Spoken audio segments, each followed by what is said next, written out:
2025년 7월 15일 화요일 광야의 묵상입니다. 오늘 우리에게 주시는 살아있고 항상 있는 하나님의 말씀은 요한계시록 10장 1절로 11절입니다.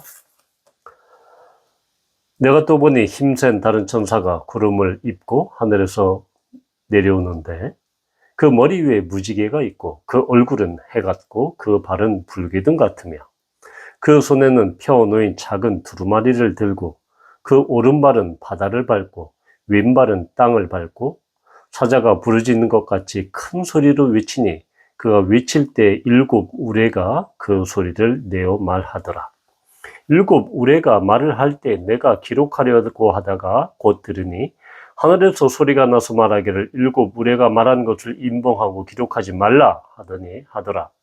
내가 본 바 바다와 땅을 밟고 서 있는 천사가 하늘을 향하여 오른손을 들고 세세토록 살아계시니 곧 하늘과 그 가운데 있는 물건이며 땅과 그 가운데 있는 물건이며 바다와 그 가운데 있는 물건을 창조하신 이를 가리켜 맹세하여 이르되 지체하지 아니하리니 7째 천사가 소리내는 날 그의 나팔을 불려고 할 때 하나님이 그의 종 선지자들에게 전하신 복음과 같이 하나님의 그 비밀이 이루어지리라 하더라. 하늘에서 나서 내게 들리던 음성이 또 내게 말하 이르되 내가 가서 바다와 땅을 밟고 서 있는 천사의 손에 펴 놓인 두루마리를 가지라 하기로 내가 천사에게 나아가 작은 두루마리를 달라 한즉 천사가 이르되 갖다 먹어버리라. 내 배는 쓰나 내 입에는 꿀같이 달리라 하거늘 내가 천사의 손에서 작은 두루마리를 갖다 먹어버리니 내 입에는 꿀같이 다나 먹은 후에 내 배에서는 쓰게 되더라. 그가 내게 말하기를 내가 많은 백성과 나라와 방언과 임금에게 다시 예언하여야 하리라 하더라. 이제 9장에서 바로 6번째 나팔까지 이렇게 불려집니다. 그러면서 11장 15절에서 7번째 나팔이 불기까지 10장 1절로 11장 14절까지는 막간극으로 2가지 이야기가 나옵니다. 오늘 첫 번째 이야기는 작은 두루마리를 가진 이 천사의 이야기고 11장 1절부터 14절에는 바로 이 두 증인 이야기가 나옵니다. 2절에 나와 있는 그 손에 펴놓인 작은 두루마리, 바로 이 힘센 다른 천사가 갖고 있는 이 두루마리, 작은 두루마리는 과연 무엇인가 라는 것에 대한 여러 가지 논쟁들이 있죠. 그런데 이 작은 두루마리는 바로 5장에서 이야기하고 있는 5장 1절에서 나오는 보좌에 앉으신 이의 오른손에 두루마리가 있는데 그것이 7인으로 봉인되어 있었죠. 바로 그 두루마리가 오늘 힘센 다른 천사가 그 손에 갖고 있는 이미 이제 펼쳐져 있죠. 인이 다 떼어졌으니까 그 작은 두루마리가 바로 5장 1절에 나와 있는 하나님이 가지고 계신 오른손에 있었던 그 두루마리다라고 하는 것이 그런 그 이야기가 우세합니다. 따라서 이 작은 두루마리는 이미 상당 부분 그 비밀이 이미 펼쳐져 있다라는 것이죠. 그러면서 이제 7째 천사가 그 나팔을 불려고 할 때 그 하나님이 선지자들에게 전하신 복음과 같이 하나님이 그 비밀이 이루어지리라 하더라. 7절에 이렇게 약속하고 있는 것처럼 바로 이 전하신 복음, 선지자들에게 전하신 복음과 같이 이것은 주님께서 말씀하신 바 바로 이 복음, 그 영원한 복음. 당시 로마 제국의 복음은 어떤 복음입니까? 예를 들어서 로마 황제가 즉위하였거나 그런 것들이 로마 황제에서는 최대의 기쁜 소식 복음이었습니다. 그런데 지금 여기서 말하는 이 복음은 이 로마 제국의 어떤 복음과는 전혀 다른 그런 하나님의 구원과 심판의 그 소식, 하나님의 놀라운 구원의 그 소식이 바로 이 복음이죠. 따라서 초대교회 성도들은 로마 황제와 그리고 로마 제국의 그러한 권력에 기쁜 그들과 관련된 그런 일들이 복음이 아니라 예수 그리스도 어린 양 예수 그리스도에 의해서 이루어지는 그런 놀라운 구원의 역사가 바로 그들에게는 이 복음이었다라는 것입니다.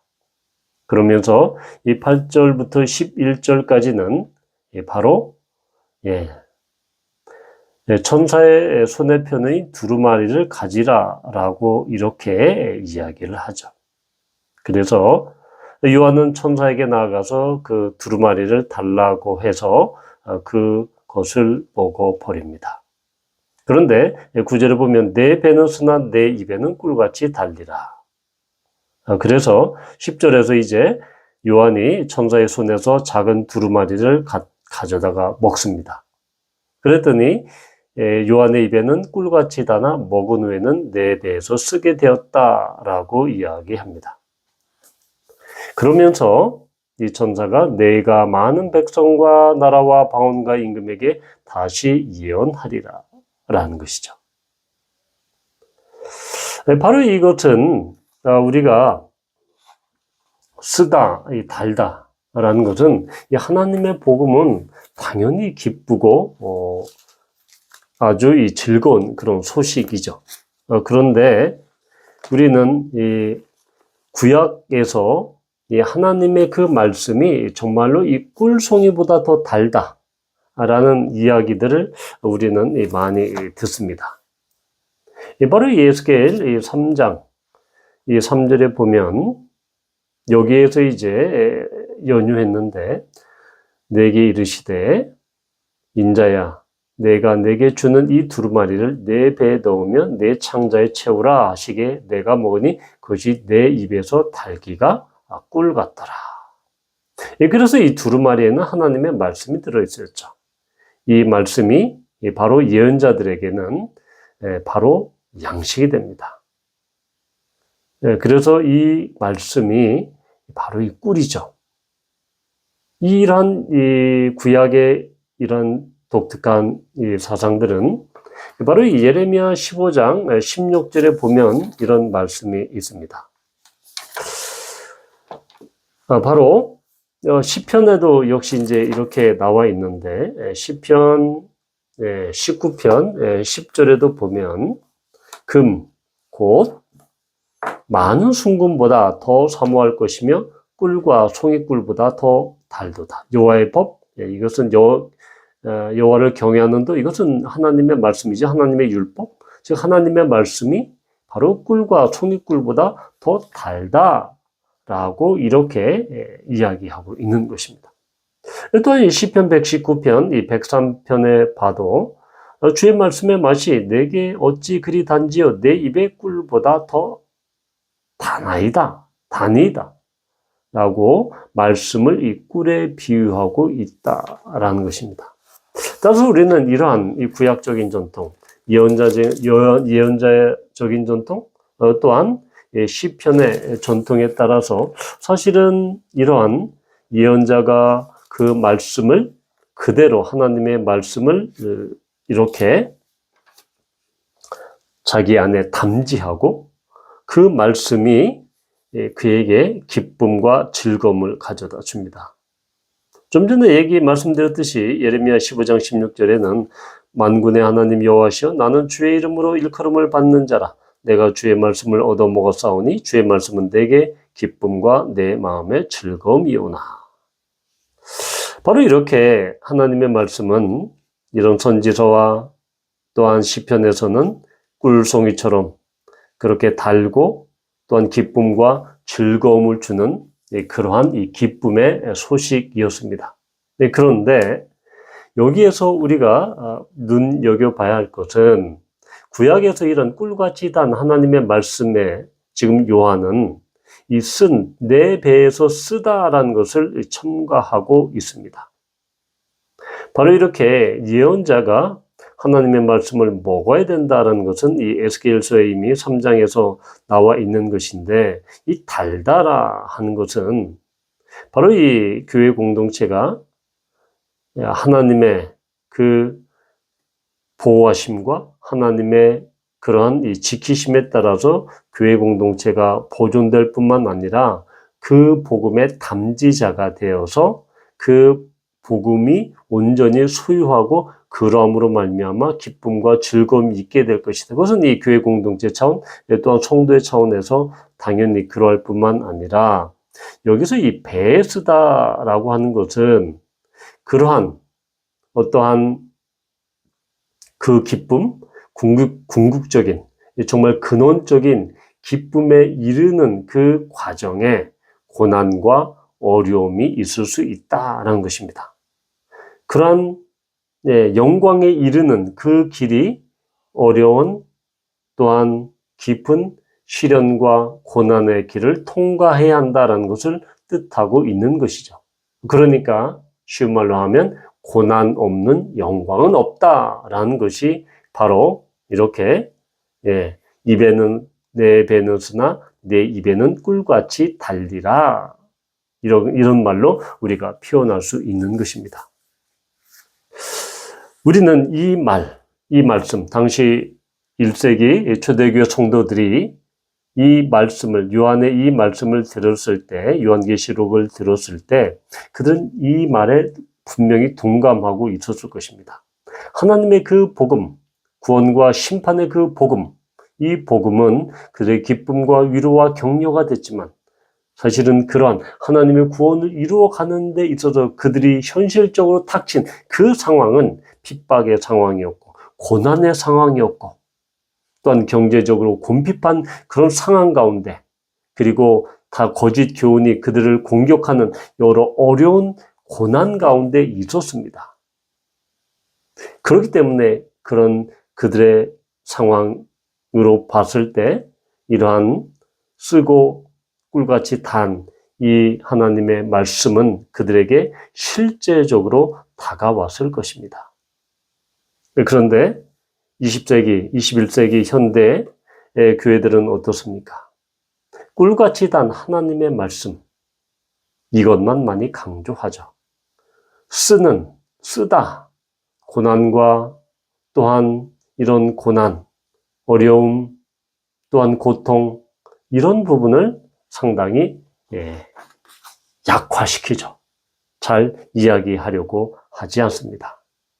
그러니까 고난 없는 영광, 고난 없이 영광이 없다라고 이렇게 이야기하는 것보다는 고난을 생략한 채 영광에 이르기를 바라죠.